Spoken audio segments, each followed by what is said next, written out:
Bonjour à tous, j'espère que vous allez bien.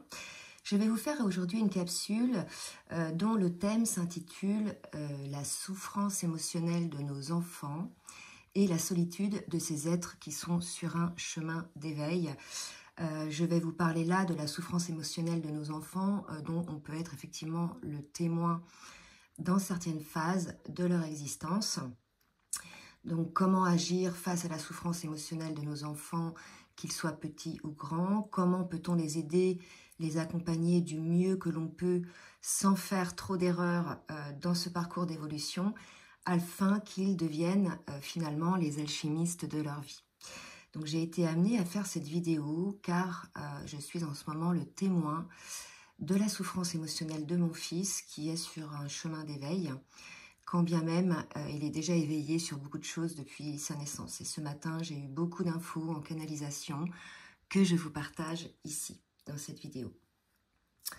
Donc, vous comprendrez aisément que lorsqu'une mère ou un père est le témoin de la souffrance émotionnelle de son enfant, c'est difficile à vivre pour nous, quand bien même on a conscience que c'est son chemin et que cet enfant doit passer par cette étape, par ces étapes, pour grandir et trouver la meilleure version de lui-même ou d'elle-même dans une vie qui sera alignée à ce qu'il est ou ce qu'elle est finalement.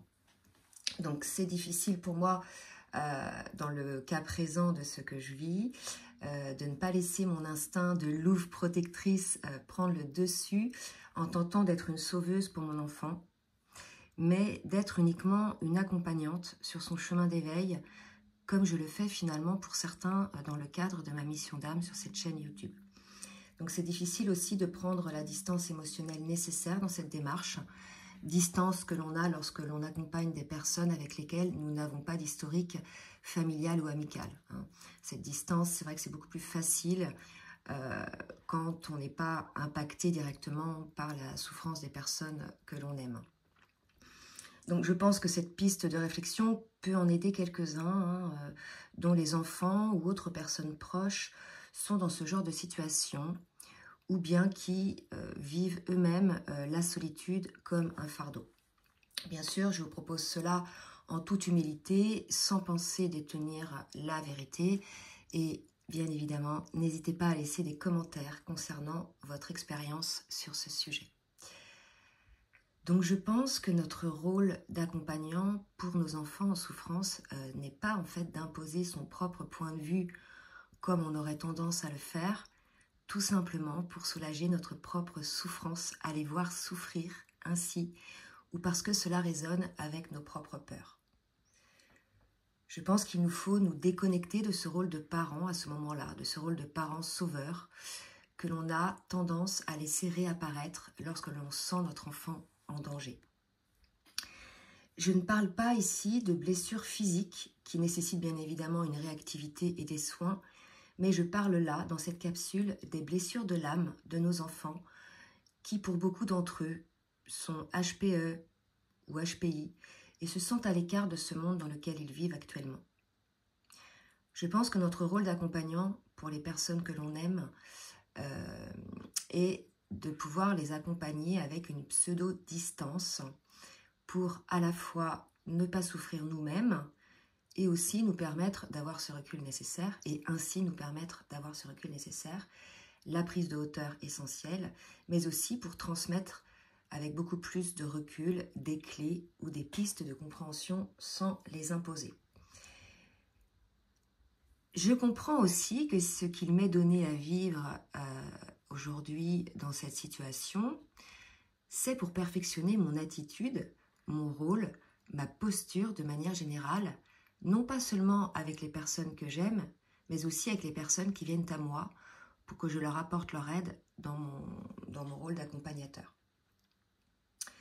En effet, je dois parvenir à me détacher émotionnellement de la souffrance qui m'entoure pour pouvoir aider de manière détachée et lumineuse, quand bien même j'ai des sentiments pour les personnes concernées.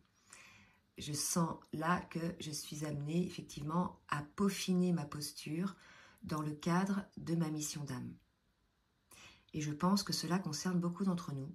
C'est la raison pour laquelle je fais cette capsule. C'est notre rôle en tant qu'âme éveillée d'accompagner les autres dans leur chemin d'éveil. sans imposer notre point de vue et sans y mettre de l'affect, du moins dans le temps précis de ces accompagnements. Et juste en aparté, vous me direz c'est une évidence, par exemple les médecins ou les psys, etc., parviennent à mettre cette distance émotionnelle, mais par moments ils n'y parviennent pas. D'accord? C'est vraiment quelque chose qui peut être très difficile, on est quand même des humains, hein, on a un cœur, d'accord? Donc mettre une distance, ça ne veut pas dire fermer notre cœur pour ne pas souffrir en fait, hein, c'est laisser notre cœur malgré tout vibrer. Et c'est cet équilibre qu'il est difficile d'atteindre en fait, je trouve. Donc nous avons besoin donc de trouver une juste posture, une posture lumineuse, sans tenter de contrôler quoi que ce soit, dans l'acceptation de ce qui est, de ce que sont les personnes autour de nous. Bien évidemment, cela suppose que l'on ait soi-même guéri, nous les surdames, que l'on n'ait plus de comportements dysfonctionnels et que l'on soit aligné à qui l'on est dans ce monde dans lequel on vit, afin de pouvoir apporter notre aide avec ce détachement émotionnel dont je parle. Donc j'ai envie de dire, guérissons-nous d'abord nous-mêmes avant de prétendre pouvoir guérir nos enfants, ayons cette humilité-là. Et d'ailleurs, si on n'y parvient pas, ce qui est tout à fait possible et c'est pas grave, il y a des professionnels pour cela qui s'occupent des enfants, des professionnels de l'enfance et des jeunes enfants. Donc on me donne aujourd'hui à vivre cette situation avec mon fils dont la souffrance émotionnelle me déchire le cœur pour que je me positionne plus justement dans ce rôle. J'ai une leçon à comprendre de cela en ce moment. Je dois parvenir à être plus détachée émotionnellement pour mieux aider et ne pas y laisser des plumes. Je ne vais pas renier malgré tout et étouffer mon extra-sensibilité, mais je dois encore lui laisser moins de place, car elle peut parfois fausser mon discernement. Donc moi, ce que j'ai observé pour comprendre si je suis trop dans l'affect lorsque j'aide, je prends conscience de mon émotion à ce moment-là et de ce que je ressens dans mon corps. Parce que la nature, elle est bien faite. L'émotion s'exprime à travers des ressentis dans le corps. Il suffit juste d'être attentif à ce qui se passe en nous. Seule l'émotion et les ressentis physiques pourront être les warnings pour nous faire prendre conscience que l'on doit prendre une distance émotionnelle pour ne pas imposer à l'autre notre point de vue d'aidant et surtout ne pas s'imposer à soi la souffrance que l'on ressent à voir souffrir les autres. Nous sommes nombreux à avoir cette extrasensibilité et bien sûr à attirer à nous les personnes en souffrance.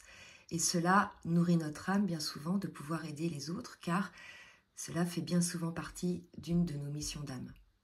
Mais attention, ayons la posture juste pour ne pas nous vider au niveau énergétique, pour ne pas non plus sacrifier notre temps et nous rendre corps et âme disponibles, etc. dans l'aide aux autres, et ne soyons pas des éponges inconscientes. Ayons toujours le réflexe d'élever en conscience notre taux vibratoire et de le maintenir élevé pour ne pas plonger nous-mêmes et afin de rayonner notre énergie, notre lumière guérisseuse. Donc pour conclusion, cette réflexion m'amène à confirmer, parce que je l'expérimente, que c'est par notre rayonnement, notre exemple de vivre de manière alignée à nous-mêmes, par la présence, que l'on aide bien plus que par la voix, par les mots. Donc soyons l'exemple pour nos enfants, apportons-leur la compréhension finalement que nos vies sont jonchées d'expériences heureuses et malheureuses pour y parvenir, ou pour plutôt apprendre une leçon et pour nous faire grandir, nous faire évoluer. N'oublions pas que nos enfants, ce sont les adultes de demain, ceux qui vont créer un monde plus tolérant, plus lumineux. Et ça commence déjà. Ne les jugeons pas, mais aidons-les à sortir de ce sentiment de solitude parce qu'ils sont différents des autres. Ils se sentent à l'écart du monde. Bien souvent, ce sont des enfants qui n'ont pas les mêmes intérêts de discussion que les enfants de leur âge, qui n'ont pas le même intérêt pour certaines activités, etc. Et aidons-les à accueillir cette différence au lieu de la juger. Parce que finalement, vouloir les aider à changer ça, c'est quelque part juger ce qu'ils sont. D'accord ? Donc, aidons-les à ne pas se voir comme des moutons à 5 pattes, que la vie écarte du troupeau, mais bien comme une pépite, une étincelle qui ne demande qu'à faire jaillir la lumière en eux et autour d'eux. Et le reste du troupeau comprendra un jour qui ils sont. Aidons-les à voir dans cette différence autre chose qu'un fardeau, mais bien un cadeau qui va les amener sur un chemin lumineux pour eux-mêmes, qui va les amener à rencontrer des personnes comme eux, au niveau du point de vue, de la pensée, des choix d'activité, etc. Nous, leurs parents, car comme on dit, les chats ne font pas des chiens, nous avons bien souvent vécu ces mêmes périodes de vide où l'on se sent différent, où nous ne sommes pas à sa place dans notre adolescence ou notre vie de jeunes adultes. Donc aidons nos enfants avec l'amour inconditionnel d'un parent et non plus avec cet amour viscéral qui veut sauver absolument notre enfant et qui nous fait alors manquer de discernement et nous empêche d'être le bon accompagnant pour nos enfants. J'en ai terminé avec cette canalisation, donc j'espère que ça va aider certaines personnes.